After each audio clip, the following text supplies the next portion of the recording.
Hello, toy fans! D21 Beast here, back with day 2 of my 13 Days of Halloween series. And today, we're looking at X-Men Monster Armor Wolverine! Yeah, again, that's probably as scary as this video is gonna get, but we are looking at a pretty cool Wolverine figure that I fondly remember from my childhood. This is a line of X-Men figures that was released in 1997. Now, the idea behind the Monster Armor figures was that they were a line of X-Men that had become the latest version of Mr. Sinister's mutates. But in this line, only Wolverine, now known by his mutate name Fangor, is sound of mind enough to try to save the day. And the coolest thing about this toy line was that all of the X-Men and the villains came with these snap-on armor bits that turned them into grotesque monsters.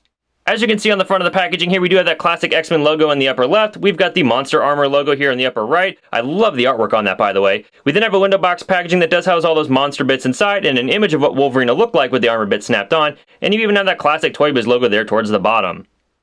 Now, the back of this packaging is pretty cool. In the upper left, you've got the backstory for what this X-Men wave was all about, and I do encourage you to pause and read that. It really sets the mood for this toy line. Then to the right, you've got more specifically what's going on with Wolverine during this time period. And as you can read there in the description, Wolverine does appear to be humanity's last hope against Mr. Sinister and Mystique's nefarious plan. Then below all of this great text, we've got a lineup of all the figures available from this wave of X-Men, as well as a sister line of Spider-Man figures that was also available at this same time. Alright, Spook fans, why wait any longer? Let's help Wolverine claw his way out of that packaging, and we're gonna see what this guy's all about. Alright, toy fans, here we have Monster Armor Wolverine out of the packaging, and from the start, you're going to notice there's some notable differences between the figure and the prototype figure that was pictured on the back of the box. This Wolverine doesn't have all that wash going throughout his body, kind of darkening the yellow tones and showing off his musculature.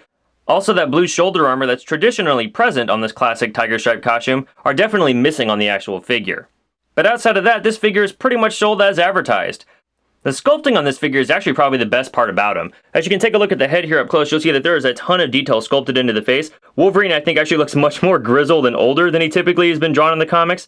He's got all of his hair sculpted here. You'll notice that the paint is actually already kind of wearing on the front of the figure. It's just a little bit flaky. The first time I put on the Fangor mask, that actually happened. And I remember that happening as a kid, too. So if you get this figure, keep in mind that the paint is going to be a bit light or a bit soft when it comes to applying the armor pieces, and you probably want to keep pulling them on and off. You'll damage the figure. But then coming down the figure, we've got black paint on the shoulders and on the sides here. There's flesh paint for where the costume has been ripped. Love the sculpted detail there with the muscles and the ripped texture. On the gloves, you've got blue painted on a flesh-colored plastic, and then they've even painted the flesh into the tears of the glove, and even have a lighter-colored plastic around the tear marks. I think that's a great touch. And then we have paint on the belt here, and then coming down the legs, just more of that great sort of torn detail etched into the figure. And we have flesh tone again wherever there's tears in the costume. And the monstrously long wingtips on the boots here also have a ton of detail. You can see that this guy's seen his fair share of battle. The back of the figure also has that same attention to detail. More torn spots. Pay attention, Hasbro, because Toy Biz actually painted the back of their figures. And then coming down here, we have some more painted detail on the back of the legs and even the back of the feet. So really a great looking, if not completely exaggerated version of Wolverine that Toy Biz gave us back in the 90s. Also, it's worth noting that the articulation on this Wolverine figure, he does rotate at the head, he's got rotation at the shoulders, and then he's got a hip joint. So really in total, 1, 2, 3, 4, 5 points of articulation. Now, had this Wolverine come out in 1992, I'd say that's par for the course, but this is the late 90s. Toy Biz had already included more articulation in their figures, as you'll see here with this Spider-Man series Red Skull. He's got articulation in the ankle, the knee, the hip, even though you can't see it, elbow, shoulder, and the head, and he rotates at the waist. This Wolverine figure having such limited articulation in the late 90s is definitely an exception. And that was probably mostly done to facilitate the snap-on armor feature of this figure. And now turning our attention to those armor pieces, you see everything you need here to turn your Wolverine figure into the monster Fangor. We've got a pair of feet, a pair of claws, and then the mask. So, let's go ahead and assemble this guy. You're going to grab your Wolverine figure. We'll start with the Fangore Face. It just affixes to the figure's face. Now, I have to mention, this version of Wolverine, this particular figure, the Fangore mask doesn't lock in as tightly as I remembered when I was a kid, so this may just be a one-off, but it's definitely something to be mindful of if you're looking to track this guy down on secondary market. And then we'll just go ahead and plug this feet on here. These feet just snap on very, very comfortably, and these feet are not going anywhere. They're very secure. And then we have the claws. Now, one set of claws goes on this side of the arm. It just snaps right onto the back.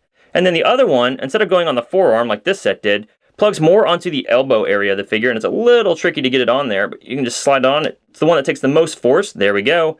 And now we have our Fangor monster. And this guy looks pretty wicked. Height-wise, we can see that Fangor does stand right around 5 1/4 inches tall. If we remove the mask, he stands right at 5 inches tall. Here he is again compared to that Spider-Man series Red Skull figure released by Toy Biz in 1998. And here he is standing next to the 6-inch scale Marvel Legends Infinite series Wolverine. Wow, aren't you one handsome devil? Why, thank you, Bob. Don't mention it. I'm just glad all that crap is stuck on you. Alright, Toy fans, well, that's my review of the Monster Armor Wolverine figure released by Toy Biz in 1997. Overall, this is a figure I absolutely loved from my childhood, and I'm glad I've got him back in my collection today. I think this particular wave of X-Men figures is very imaginative, and I'm glad that Toy Biz took the chance on it nearly 20 years ago. This may be the nostalgia talking, but I'd recommend picking up this figure at full price. Currently, he's floating around $5 to $10 on the secondary market, so he's not going to set you back too far. I say check him out. Well, thanks for watching day 2 of my 13 Days of Halloween, Toy fans. Be sure to leave a comment below and let me know what your favorite Wolverine figure was from your childhood. If you like what you saw here, please feel free to rate, share, and subscribe. And check me out on Twitter and Instagram at D21Beast. Thanks for watching, and we'll see you next time.